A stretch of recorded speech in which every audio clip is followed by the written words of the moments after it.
की ग्रामसभेमध्ये ग्रामस्थांना बोलवले जाते आणि गावातील ज्या समस्या असतात ग्रामस्थांच्या त्यांच्या समस्या सोडवण्याचा प्रयत्न केला जातो आणि ते त्याच्यामध्ये ठराव जे सुचवतात ते काम केले जातात। गावातील साक्षर व निरक्षर लोकांची संख्या किती? म्हणजे सही डिजिटल होऊन जाईल। म्हणजे आता मॅडमांना भरपूर वेळेस आपण येतो, मॅडमची मीटिंग असते, आपल्याला त्यांच्या सहीसाठी फिरावं लागतं, तर ते फिरण्याचं काम आपल्याला कमी होईल। डिजिटल उतारा भेटला म्हणजे सही त्यावर डिजिटल होऊन जायची, सही घ्यायची आवश्यकता राहणार। अशा माध्यमातून आपण ग्रामपंचायतचे काम ऑनलाईन करत असतो।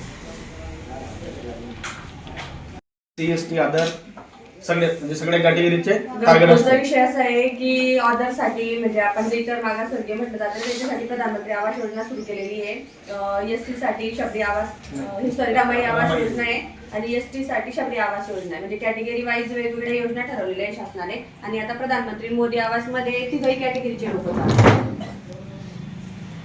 अगोदर काय असायचं, सुरुवातीला ST ला प्राधान्य दिलं शासनानं, त्याच्यानंतर मग SC ला।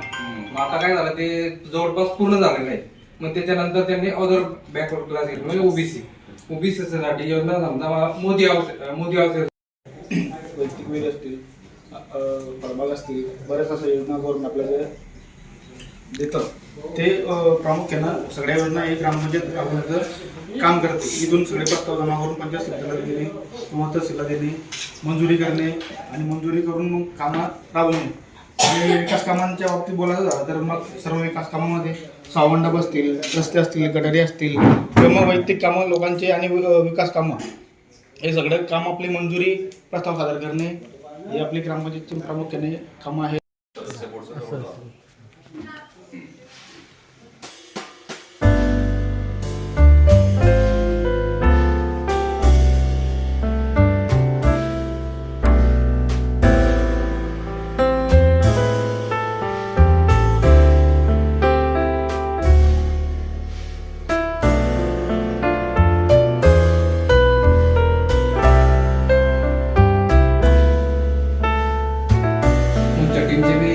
मी ग्रामपंचायत तर्फे स्वागती करतो आणि अभिनंदन करतो। तुम्ही जो उपक्रम घेतला आहे म्हणजे त्यातून विद्यार्थी म्हणजे सुजाण नागरिक घडवतील अशी मी अपेक्षा बाळगतो। ग्रामपंचायत तळेगाव तर्फे तुमचे अभिनंदन करतो।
ग्रामपंचायतमध्ये गटार आहे, दिवाबत्ती आहे.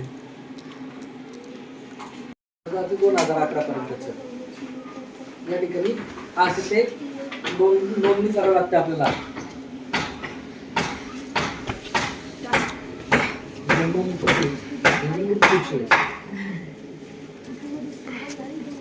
त्या ठिकाणी मृत्यू कधी झाला, त्याचं त्या व्यक्तीचं नाव, लिंग, वय, पत्ता ऍड्रेस सगळं त्या ठिकाणी दिलेलं आहे.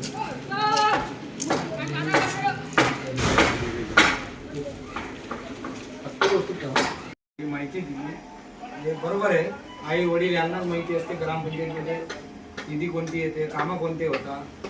तर हे आतापासूनच मुलापर्यंत बी जायला पाहिजे, त्यांच्या कानावर पडलं पाहिजे की घरपट्टी आपल्याकडनं काय घेतात, नळपट्टी कशाबद्दल घेतात, ग्रामपंचायत मार्फत कामं कोणकोणते होतात. परत सरांनी उतारीची माहिती दिली, 7/12ची माहिती दिली. अशी संपूर्ण माहिती तुम्हाला दिल्याबद्दल मी ग्रामपंचायतच्या वतीनं सरांचे आभार मानतो. असंच मुलांना मार्गदर्शन करतो. अशी विनंती करतो. आणि ग्रामपंचायत मार्फत दिलीप भाऊंना मी विनंती करतो की दोघं शिक्षकांचं स्वागत करा.